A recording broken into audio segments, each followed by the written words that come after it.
La mujer es tan necesaria para el goce del hombre y para su triunfo que, se puede decir, que si no existiera, los hombres la habrían inventado. Simone de Beauvoir. Mi alegría era tan grande que enmudecí. Arranqué el télex de manos del operador y bajé las gradas como alma que lleva el viento. Entré en la oficina donde estaba mi marido y se lo alcancé. Yo lloraba de alegría. Los dos no sabíamos qué decir, nos mirábamos incrédulos. Una cosa es tener esperanzas en algo y otra muy distinta, el que esa esperanza se haga realidad.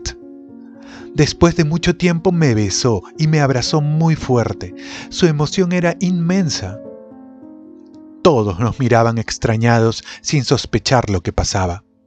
Les dimos la noticia. Fue algarabía general.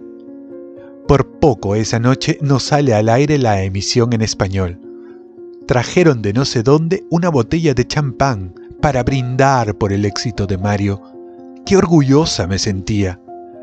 No me cambiaba por nadie. Después de terminar su trabajo, Mario y yo nos fuimos a casa llenos de euforia y tan felices como hacía largo tiempo no lo habíamos estado. En la mañana temprano llegó un cable de Carlos Barral anunciándole la noticia y un poco después uno de mi cuñado Lucho felicitándolo. Ya se sabía la noticia en Lima. Días más tarde, Mario tuvo que viajar a México. El presidente de Gaulle asistiría a una reunión y exposición en esa ciudad, y la radio lo comisionó para que cubriera la noticia y realizara otros reportajes. Antes de viajar me pidió que pasara una vez más a máquina La ciudad y los perros, cosa que hice para llenar las horas de la noche en que me acometían miles de fantasmas. Analizaba obsesionadamente nuestras vidas. Recibí su primera carta bastante lacónica, sin siquiera una palabra de encabezamiento, y que decía: México, 16 de octubre de 1962. Este viaje comienza mal. Anoche casi nos matamos al aterrizar. En los recortes verás que los pasajeros no se dieron cuenta de nada, lo que es un cinismo increíble. Todo el mundo casi se vuelve loco del susto.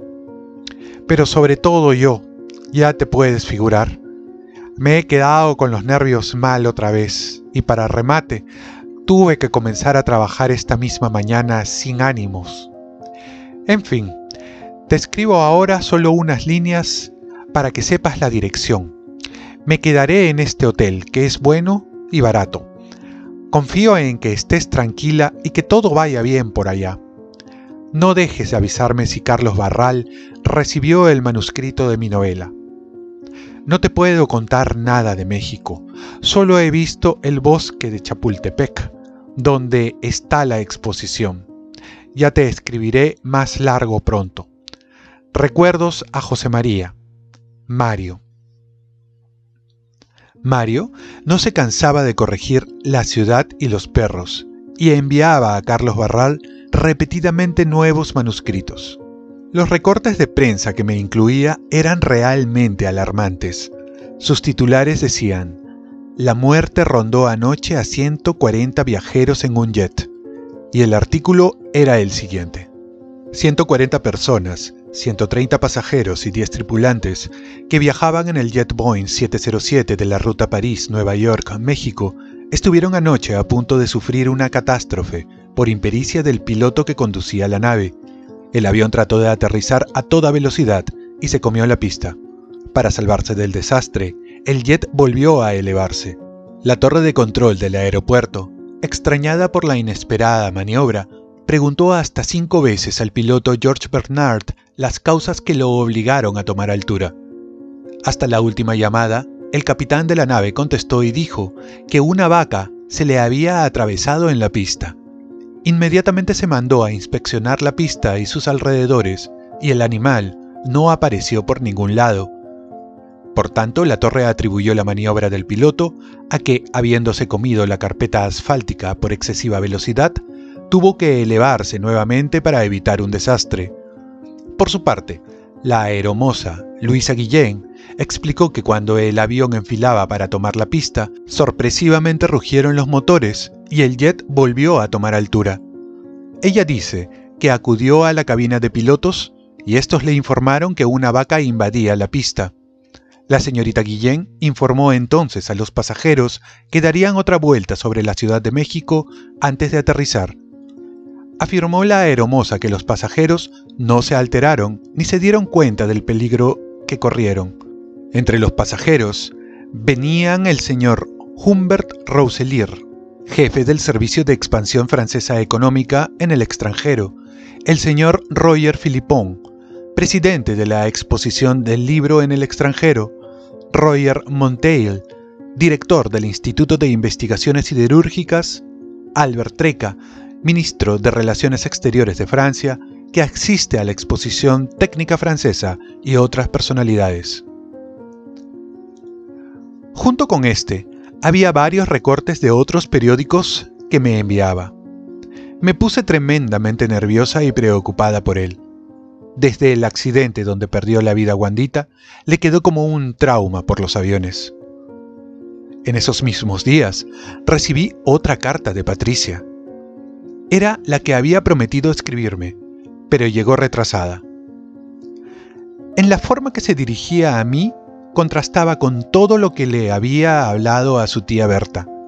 Me parecía estar leyendo la carta de una criatura de 16 años. Decía: Lima, 26 de noviembre de 1962. Querida tía, hoy en la tarde he leído la carta que le has mandado a Berta.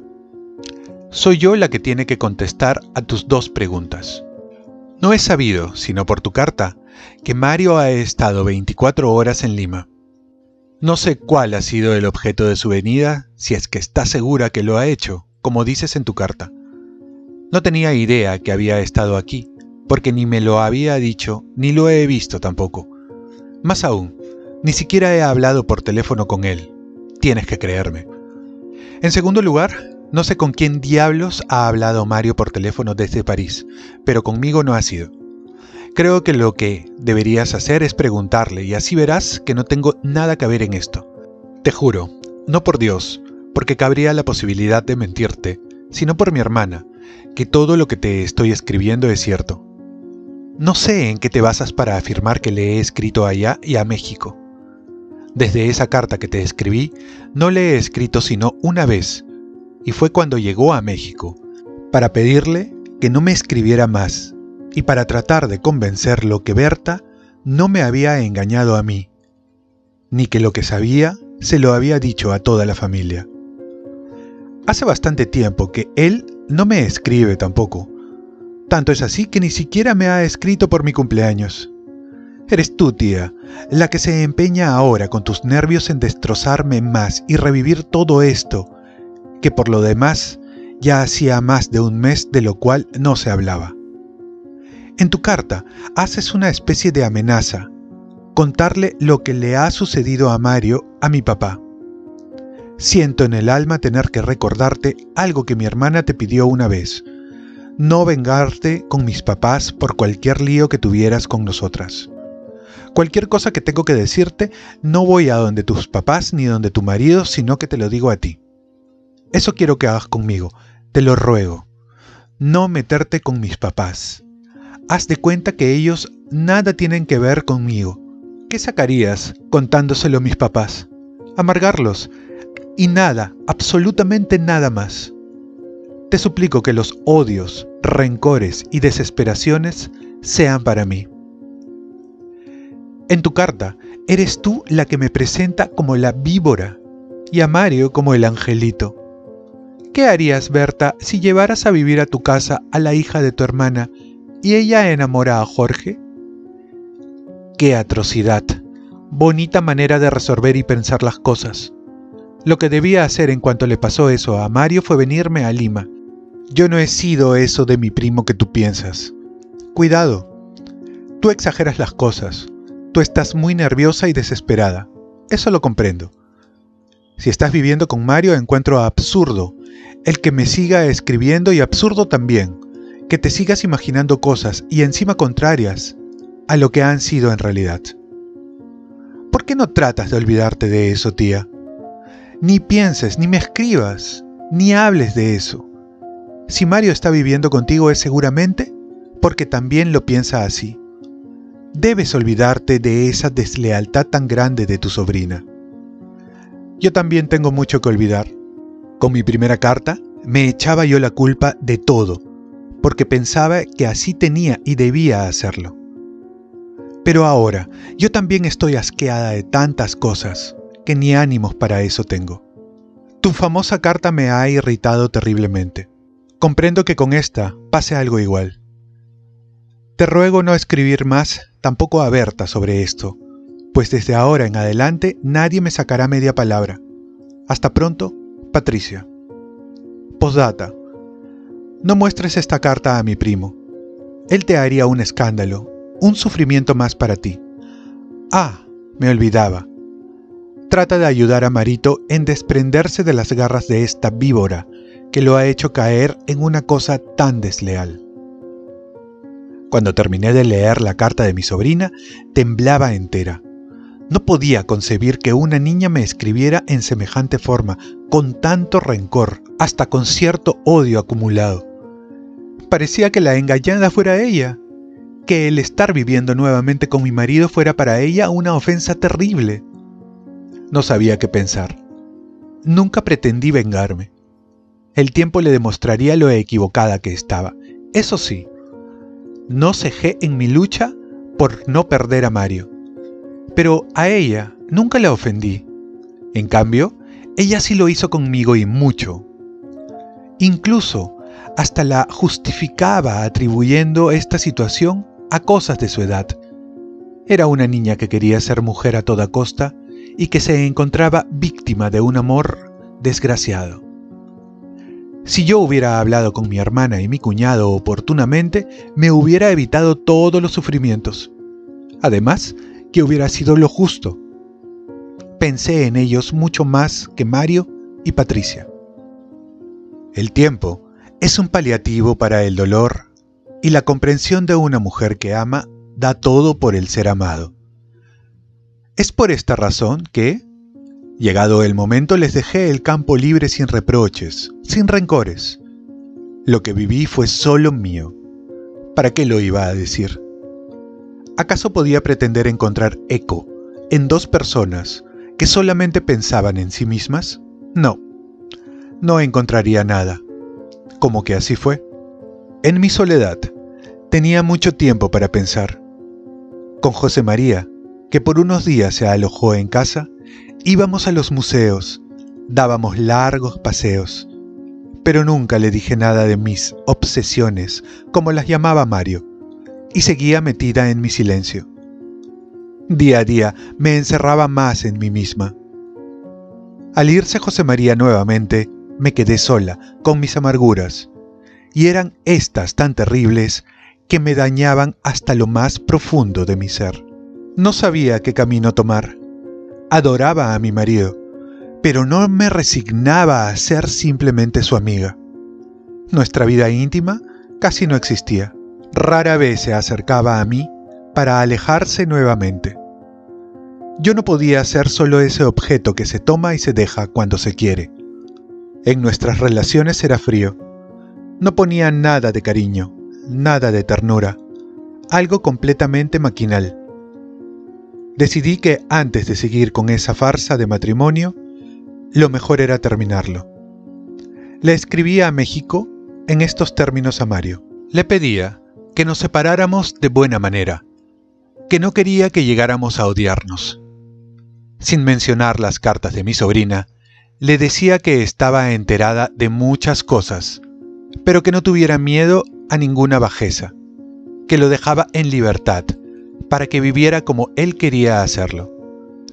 Le decía inclusive que aceptaba todo lo que pudiera decirme, que si se había enamorado de otra mujer me lo dijera, que con un poco de paciencia podría alcanzar todo lo que deseaba, sin hacer daño a nadie, que después de separado de mí, no llamaría la atención que buscara nuevos rumbos en su vida. No nombré a nadie en especial. Quería seguir evitando sus negativas, sus reproches y sobre todo sus acusaciones de que yo estaba calumniando a una inocente criatura. En fin, una vez más le abrí el corazón, pues ya no podría continuar martirizándome a mí misma. Por un lado, las insolencias de mi sobrina. Por otro, las negativas y mentiras de mi marido. ¿Hasta cuánto puede aguantar una mujer? Ya había llegado a mi límite de humillaciones. Recibí la siguiente contestación. México, 3 de noviembre de 1962. Negrita. Hoy recibí juntas 2 cartas tuyas. La primera, que había andado extraviada en la embajada, y la del 31. Una vez más, siento una gran confusión, una gran amargura. Me duele horriblemente verte en ese estado de desesperación, porque sé que soy el responsable. La vida es bastante absurda. ¿Quién me iba a decir que yo también terminaría en un marido modelo? No te he escrito hasta ahora, no por cálculo como crees, sino por simple confusión. Además, mis nervios van de mal en peor. La altura me ha sentado mal. He tenido mucho trabajo aquí y tuve que pasar varios días en el interior, cerca de Pátzcuaro, haciendo un reportaje sobre la celebración de la fiesta de los muertos por los indios tarascos. Eso y lo demás han acabado con mis nervios. Ya sé que no es ningún consuelo, pero yo también estoy knockout y mi cabeza es un hervidero. Me dices que ya sabes todo y que has tomado la decisión de irte a Bolivia. No lo hagas, espérame en París. Trataré de que las cosas vayan mejor en el futuro. No quiero que me perdones nada, solo que trates de comprender. Espero que podamos salir adelante. Ya no te tortures más por lo que más quieras. No sabes cómo me haces sentir con tus reproches. Parto pasado mañana a Cuba, donde estaré unos 15 días. Regresaré de allí a París por Praga, donde tendré que quedarme un día seguramente. Hago este viaje sin entusiasmo, como todo ahora. No puedes saber lo amargado y dolorido que estoy.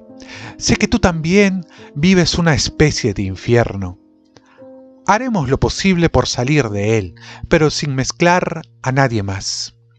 Pienso que algún día comprenderás que las cosas no son tan fáciles como parecen, que no se pueden condenar y juzgar como tú lo haces. Pero mejor es no hablar más de eso, por lo que más quieras, nunca más. Escríbeme a la embajada francesa en La Habana.